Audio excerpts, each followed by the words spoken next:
In this video, I'm driving a 1967 Land Rover Series II. And yes, quite a lot of the bodywork does appear to be missing. So this is a 1967 Land Rover Series II. It is a completely knocked down example. It was shipped over to New Zealand in kit form and assembled here. You can see it is a short wheelbase. That's an 88-inch wheelbase. The long wheelbase was 109 inch, and yes, the rear body is missing. You will find a handy backpack in here. I think it was a pickup because this looks like the rear cab would have sat here. So that bolts on, and you've got door tops that also bolt on. So it's all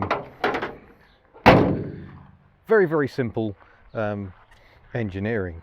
It follows the classic Land Rover format of 1948, so we've got a steel ladder chassis, leaf springs, beam axles front and rear wheel drive in normal use, and four-wheel drive at the press of a lever, and that lever is here, and I believe yellow engages four-wheel drive, red swaps between high ratio and low ratio, and this one has the optional fairy overdrive.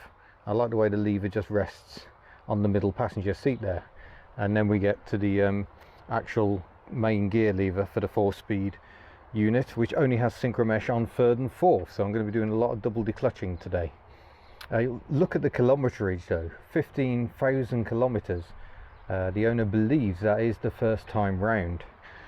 So it's telling a Series 2 from a Series 1 is quite easy because Series 2 is bigger, it is wider. David Beisch, if that's how you pronounce it, always a question for discussion, remodeled the Land Rover and just gave it a bit of a cleaner look, and these barrel sides A, help the styling a bit, and B, help cover the wider track. We've got a 4-cylinder 2.25 litre engine under the bonnet. Still got the inset headlamps of the earlier Series IIAs. Let's just talk a bit about semantics. Series 2 came out in 1958 with this revised style, still with the headlamps in the middle, carried over from the Series 1. Really early Series 1s had the headlamps behind the grille, but they were hopeless, so they soon put larger units outside the grille. Australians apparently liked cooking on the Land Rover grille, so were annoyed when the Series 3 changed to a plastic one. But the lighting is not ideal, and lighting regs, especially in America, insisted that the headlamps be moved to the outside. So that was done in about 1967 for the 68 year, I think. So that move happened, which makes it really difficult to tell a Series 2A, a late one, from a Series 3. The major giveaway is door hinges. These were flat on the Series 3, not so here, and I think these hinges for the windscreen were different. Later Series 2s did get the joined wipers. This has 2 independent motors, as you can see. We'll obviously get to wipers in all good time. I don't believe there are any washers fitted. It certainly doesn't look like it, but I have got a squeezy bottle of water, so we have something.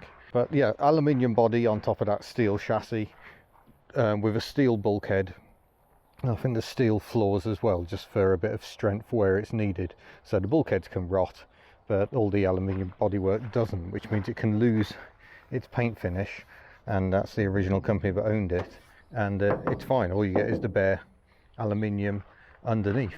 Series 3 also had a different dashboard, and moved the dials up here, which kind of blocked some of the throughput from this vent. If I can, oh no, there we go. You can open the vent to allow fresh air in, just like a Citroen 2CV. Maybe that's where they got the idea. So that's quite a convenient feature. We should probably have a peek under the bonnet, but I may have to put you down for that, because this has the bonnet mounted spare wheel, and that makes it very heavy, but I'll give it a go. We'll pull the latch. Yeah, I'm going to need 2 hands. Oh gosh, that really was heavy, but we're in, and we can see the 2.25 petrol engine. Now, there are some things I must get out of the way. This is actually an earlier engine. It's from 1958, I believe. so maybe slightly less power. I think it's about 70 brake horse was the output of these engines. And no, that isn't a standard air filter assembly. Sadly, I think there were some modifications made either to the engine or the car which made it impossible to fit the correct oil bath air filter that should be there. We've got the cooling fan down there, got Circ radiators in Birmingham. So really these were cars that were just assembled here and sent here, pretty much everything in kit form. There wasn't very much locally produced as far as I can understand, but you can see the owner, who is from the UK, big fan of the Leafers at Pitt rather. So it hasn't been to Wakefield, but the owner has. But yeah, that's the little 2.25 litre engine. No, I'm going to need two hands again. I can't say I'm looking greatly forward to sitting on this sun-baked black vinyl, but oh yeah, there's been slight issues with trees and leaves, but I will hop aboard at some point. I'll see if we've got a spare head gasket just in case. It's always good. Instrumentation is minimal, I would say. So we've got a similar headlamp switch as you'd find in an Austin of the period, or the earlier Austins anyway. So let's put the ignition on. That brings on some lights. That one says oil, so I'm going to guess that's charge. So see if she's in neutral. It's sometimes hard to tell with these Land Rovers, but that feels like a gear. They all feel like gears. Right, I'm just going to jump aboard and hope for the best. And if I start screaming, it's just that the vinyl is oh so very hot. There we go, that's our neutral position. And I think that's the starter down there. There are some instructions on how to operate the gears, but they aren't all that visible.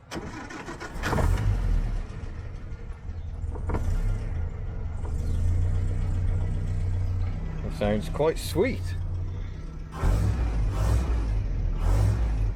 Nice bit of induction roar with that modified filter. So yeah, it's got a horn, it's got indicators. Now I was looking forward to doing a proper wiper test and having them both going, but the passenger one, the blades certainly isn't very healthy. So I'll just do some screenwash and we'll demonstrate how it works. You pull this and you move it to about there, and then you clear to move the switch, and then that is your movement of wiper. It's not exactly superb. And then you bring the wiper back down to the bottom of the screen again. Yeah, I think they improved it quite a lot when they just did a joint one where you just press a button on the dashboard and then your wipers work. But I now need to work out how to attach you, because there's a slight lack of windows, so I'm afraid you're going to be going on the front.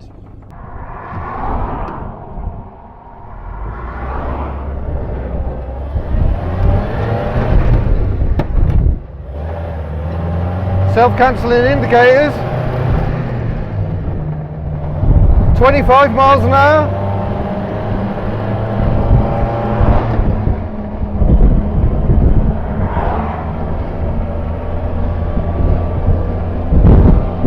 See if I can get my overdrive so we get to 40. Oh gosh, this is blowy.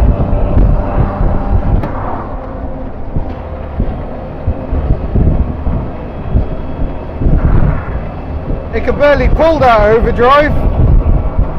I selected it too early, I think. 45.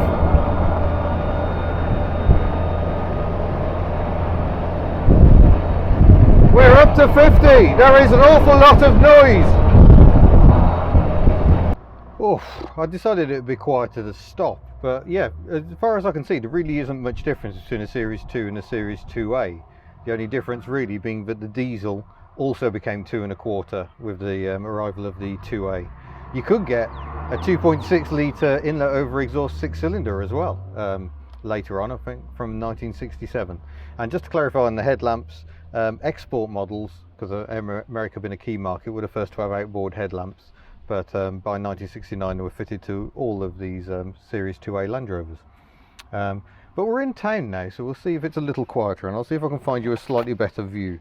I'll just put my phone away somewhere safe so it doesn't fall out and disappear down the road.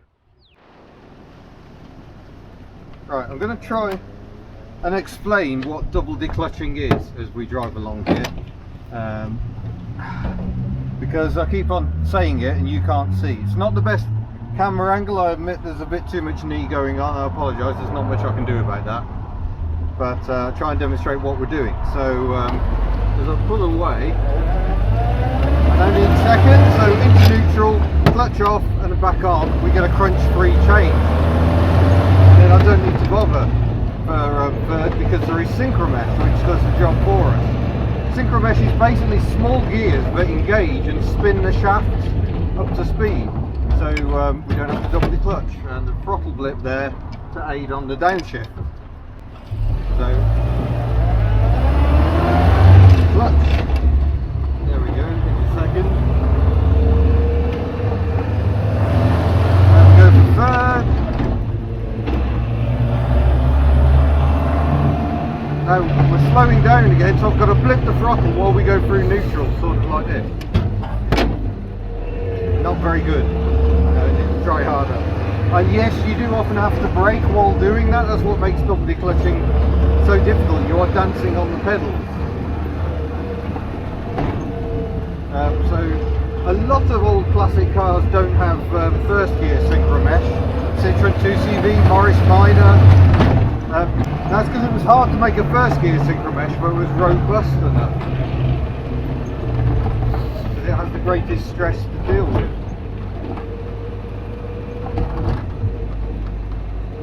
I can avoid the need for double declutching by just pottering along in third. So let's try again. There we go.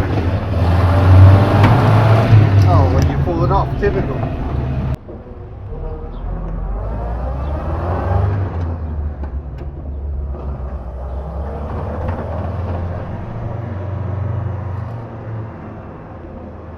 It's a veritable cacophony of sound.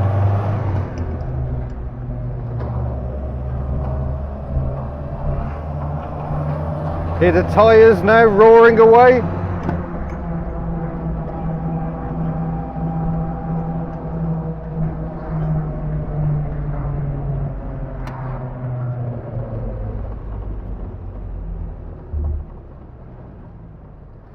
So, most of you are getting a slightly lopsided view of the world, I apologise for that, but basically I've got the camera tied around my neck, so this is the return of beard cam. I hope it's going to work for you, because I've got no other way of giving you a decent view forward. But you can see we've got the wiper motor down here, quite a big chunky thing. We've got the 3-spoke steering wheel right in front of you, and oh, it's a heavy clutch. You have to be careful with this non-synchromesh gearbox because they can crunch when you select first. So as third synchronised, it makes sense to try and snick into third first and then first for a crunch-free getaway. Double declutch. Oh, bad timing.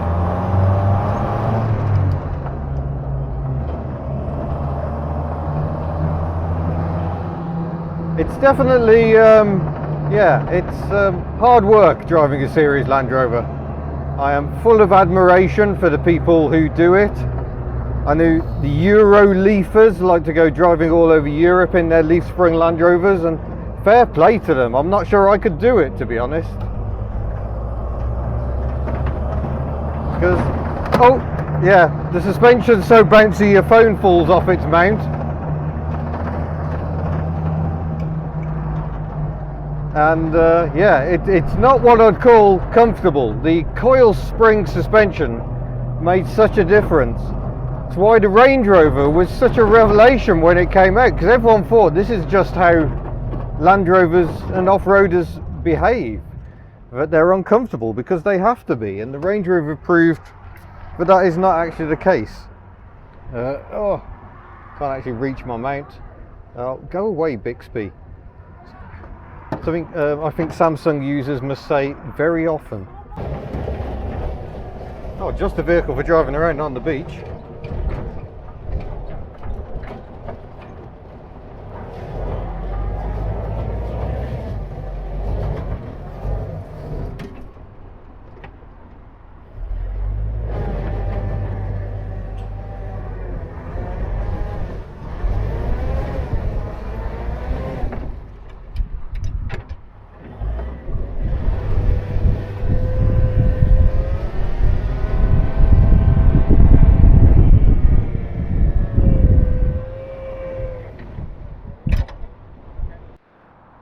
Well, in the end we did a little bit of off-roading. I had to engage four-wheel drive there, very soft on the beach, but thankfully the front hubs were locked in, so we were all good, didn't have to get out. But yeah, it's certainly an experience. Leaf sprung Land Rover, very capable, nice to get even just a taste of what they can do in the rough stuff. So I hope you've enjoyed this bouncy little cam video. I'm getting considerably blown around. There is a lot of wind today, but I should say thank you very much for watching, and I look forward to seeing you, or you seeing me, in a future video. Farewell.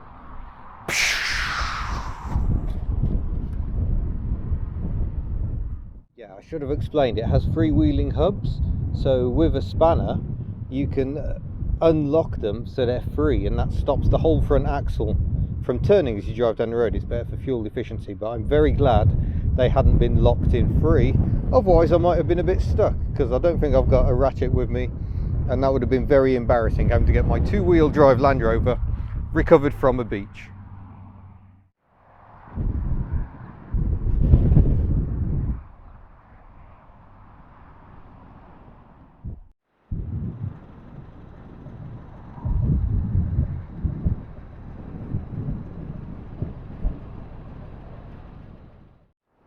You missed the live action of me having to play with these levers, but when we started getting stuck, I pulled her into low box, which automatically pings that up to put it into four-wheel drive. So now I'm in 4 low. If I do that, I'm in 4 high, and if I do that, that stays down. We're now back in 2-wheel drive in high box again. So that's 2 high, 4 low, 4 high. I don't know if you can do 2 low. I don't think you can. I think it'll just bounce. Yeah, it just bounces back up again. So there we go. That's there. So yeah, my 4 gear levers, that's how they operate. Fun times in an old Land Rover.